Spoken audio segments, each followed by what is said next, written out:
of the resistance inside the Trump administration. Hey, I asked the sheriffs, can you imagine this? We have somebody in what I call the failing New York Times that's talking about he's part of the resistance within the Trump administration. This is what we have to deal with. And, you know, the dishonest media, because you people deal with it as well as I do. But it's really a disgrace. I will say this.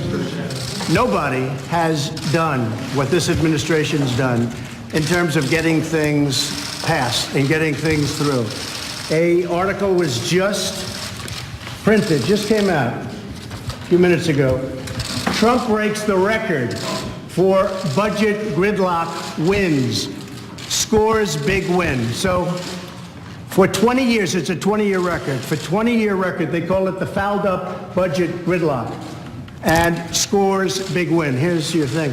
So this just came out. So in 20 years, it hasn't been like it is now. We broke it.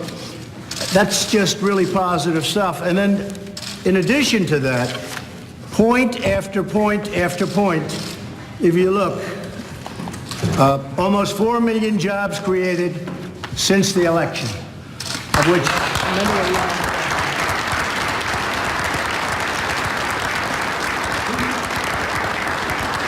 More Americans now employed than ever recorded in our history. So we have more people working today than at any point ever in our history. We've created 400,000 manufacturing jobs. Manufacturing jobs are growing at the fastest pace in more than 30 years.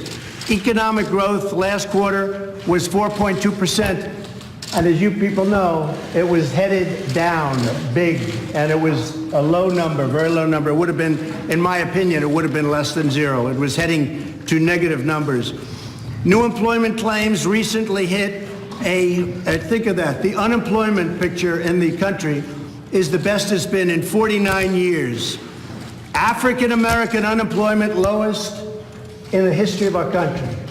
Asian American unemployment lowest in the history of our country. Hispanic American unemployment lowest in the history of our country. I mean, I'm just looking at these, just point after point. Under my administration, veterans' unemployment reached its lowest in many, many years. Let's see, almost 3.9 million Americans have been lifted off food stamps just since my election. Then you go into all of the benefits that we got from the tax cuts. All of you people benefited tremendously from the tax cuts. Thank you, sir. You go into regulation cuts. You go into right to try. Right to try is where you have the right, if a person's terminally ill, you have a right to go and try and see whether or not a drug that's not approved yet can be used and utilized. They didn't allow that.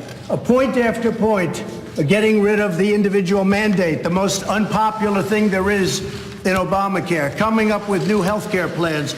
We've never had a period, even if you look at the Olympics, the World Cup, you just saw them, they were in my office, got the World Cup.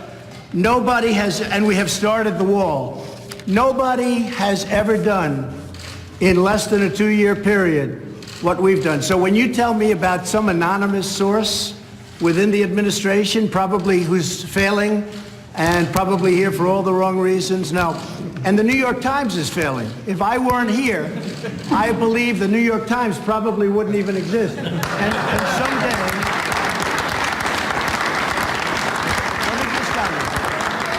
someday when I'm not president, which hopefully will be in about 6.5 years from now, the New York Times and CNN and all of these phony media outlets will be out of business, folks. They'll be out of business because there'll be nothing to write and there'll be nothing of interest. So nobody has done what this administration has done. And I agree, it's different from an agenda, which is much different than ours, and it's certainly not your agenda, that I can tell you. Thank you. It's about open borders. It's about letting people flee into our country. It's about a disaster and crime for our country. So they don't like Donald Trump, and I don't like them because they're very dishonest people. Remember this also about the New York Times. When I won, they were forced to apologize to their subscribers. They wrote a letter of apology. It was the first time anybody's ever done it because they covered the election incorrectly. So if the failing New York Times has an anonymous editorial, can you believe it? Anonymous, meaning gutless, a gutless editorial. We're doing a great job. The poll numbers are through the roof. Our poll numbers are great. And guess what? Nobody is going to come close to beating me in 2020 because of what we've done. We've done more than anybody ever thought possible in, it's not even 2 years. So thank you very much. Appreciate it.